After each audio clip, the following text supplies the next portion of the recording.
Hi, I'm Kamali, taking you through some of the things people are talking about and some of the stuff they're sharing around the world on Newsfeed today. Why were there no girls born in more than 100 Indian villages in the last 3 months? The new British Prime Minister is a man who once described women wearing the burqa as looking like letterboxes and potential bank robbers. Afghanistan asked for clarity after Trump's words about the war in Afghanistan. And is this guy on a scooter on the highway a fool or a visionary?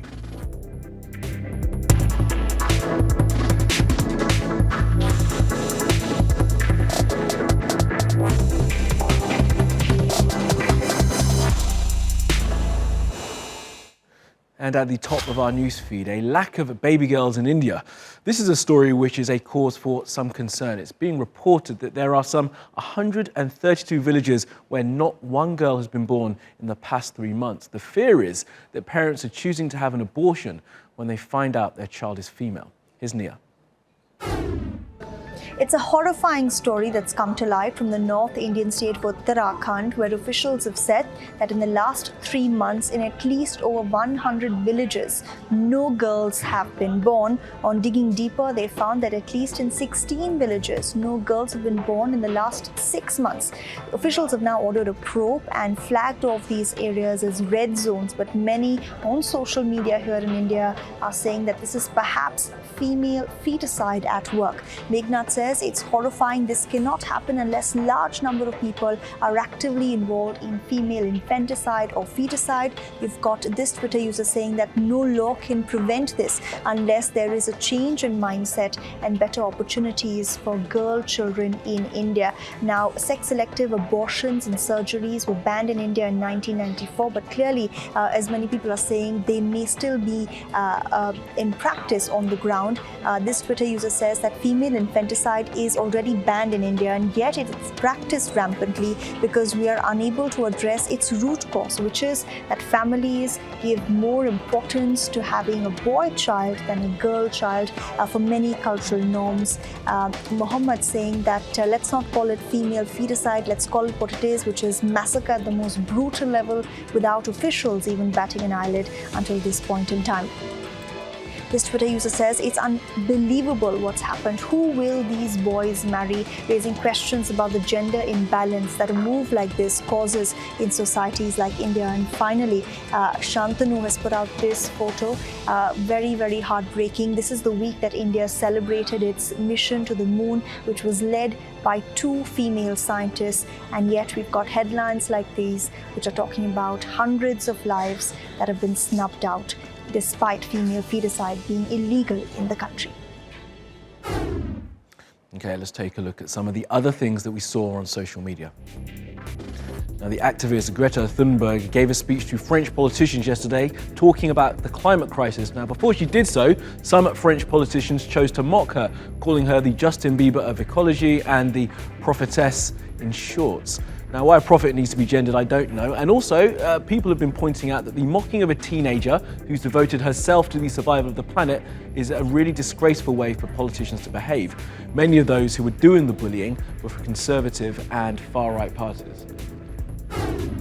Now, people are still using Snapchat, and in fact, some people are using it more than ever. Its daily users rose by just over 10 million to 203 million. And as it's gathered more users, it's added more cash to its owners' and investors' accounts. It made 388 million, and that's up by 48%.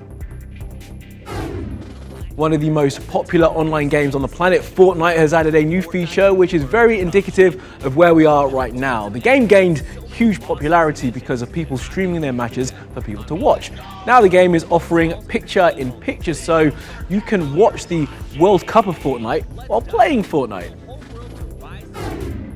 And these are the most expensive trainers ever sold. They are a 1972 Nike waffle racing flat, or moon shoe, designed by Bill Bowerman for US athletes to use in the 1972 Olympic trials. This pair sold for $437,500, and they are the only pair in unworn condition, although they look a bit beat up to me. They were bought by a guy called Miles Nadal, who bought all the other 99 shoes available at the auction too. He spent $850,000 on the lot. He also collects cars and has a private museum in Toronto where they will be on display to his family, friends, charities and others on request. Now, Alexander Boris Pfeffel Johnson is the new Prime Minister of Britain.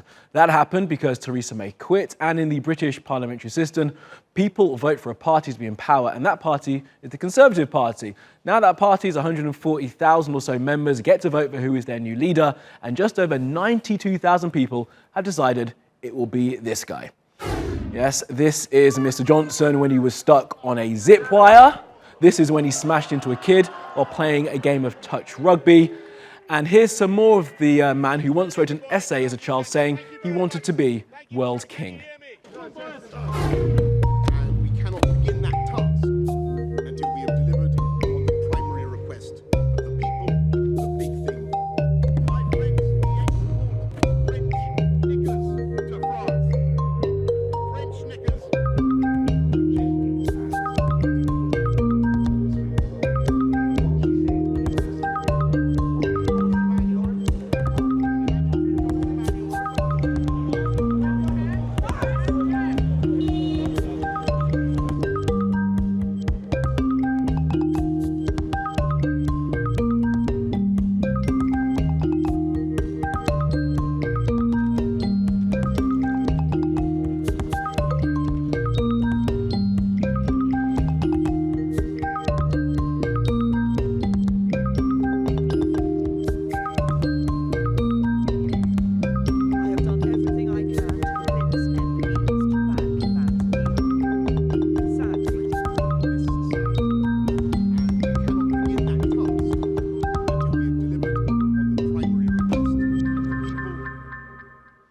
Well, there's an outbreak of Ebola in the Democratic Republic of Congo, and health officials are fighting both the disease and distrust to try and make sure people do not die.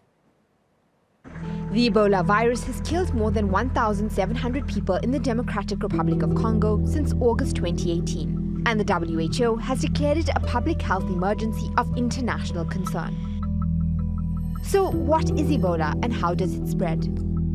The Ebola virus is highly contagious and has an average fatality rate of around 50%. It's transmitted to people from wild animals. The most likely natural hosts are fruit bats. It spreads in the population through human-to-human transmission by contact with blood and body fluids. What are the symptoms? The virus causes sudden fever, intense weakness, muscle pain, and a sore throat. It progresses to vomiting, diarrhea, and both internal and external bleeding. Where did Ebola come from? It first appeared in 1976 with two simultaneous outbreaks in what is now the Democratic Republic of the Congo and South Sudan. The first occurred in a village near the Ebola River, and that's how it got its name. How deadly is the current epidemic?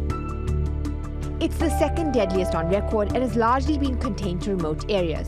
But confirmation of a case in DRC's Goma city, which has a population of 1 million, has posed worrying signs of a possible extension of the epidemic. Experts say the risk of travelers catching the disease is extremely low. And next, a story which again shows why when you are the president of the most powerful military nation on the planet, you really need to be sensible with your choice of words. I have plans on Afghanistan that if I wanted to win that war, Afghanistan would be wiped off the face of the earth. It would be gone. It would be over in literally in 10 days. And I don't want to do that. I don't want to go that route. So we're working with Pakistan and others to extricate ourselves, nor do we want to be policemen, because basically we're policemen right now.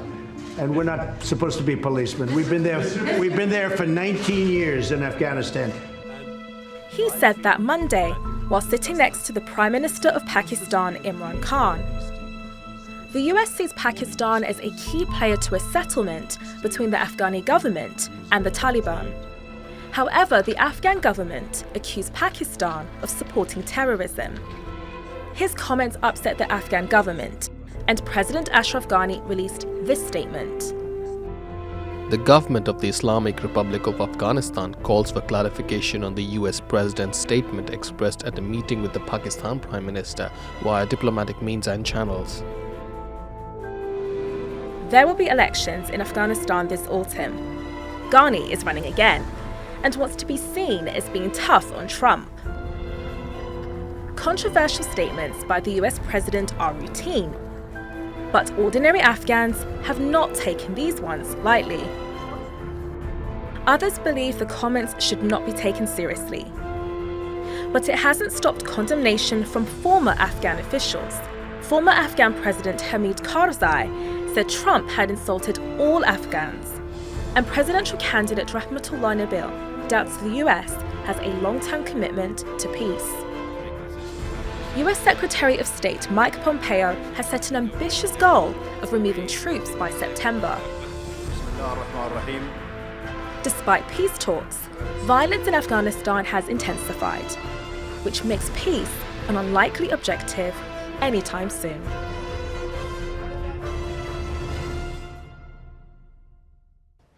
Okay, let's go around the world now for some other stories you need to know this Wednesday.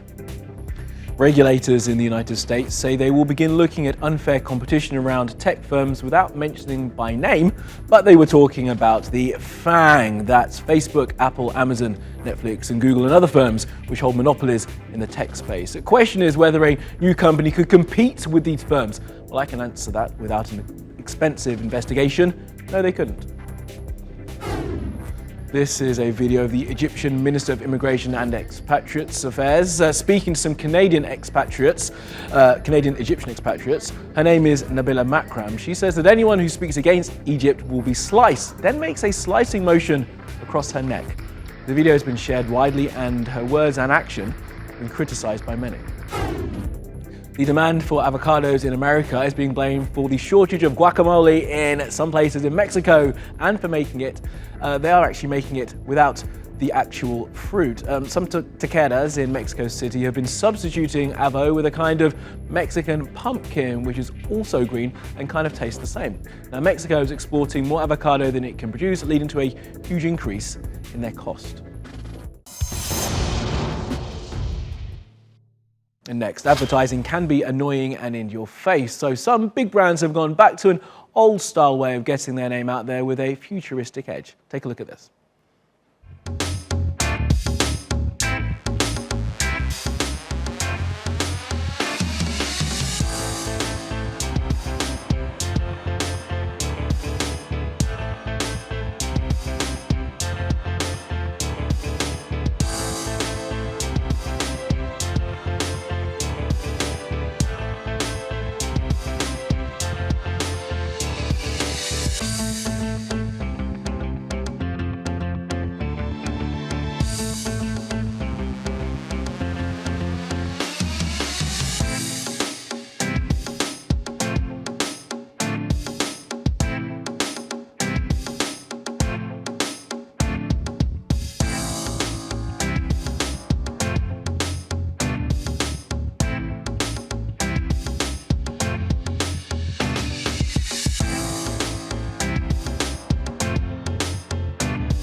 And last up, if you live in a city, you kind of fail to see people scooting around on stand-up scooters. You can hire them and they look like fun, but this looks like dangerous.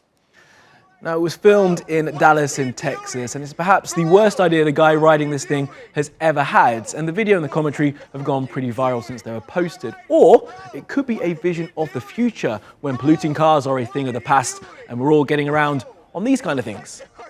Doing on the highway? Bro, what are you doing? Bro, what are you doing? Bro, what are you doing? bro does not know. That is all from the Newsfeed team. Reach out to me with your questions, comments, complaints, and suggestions. You'll find me at Kamali Melbourne. You'll find us 24/7 on YouTube. Subscribe to our channel. Follow me on Twitter. Follow, subscribe, and add. See you again tomorrow.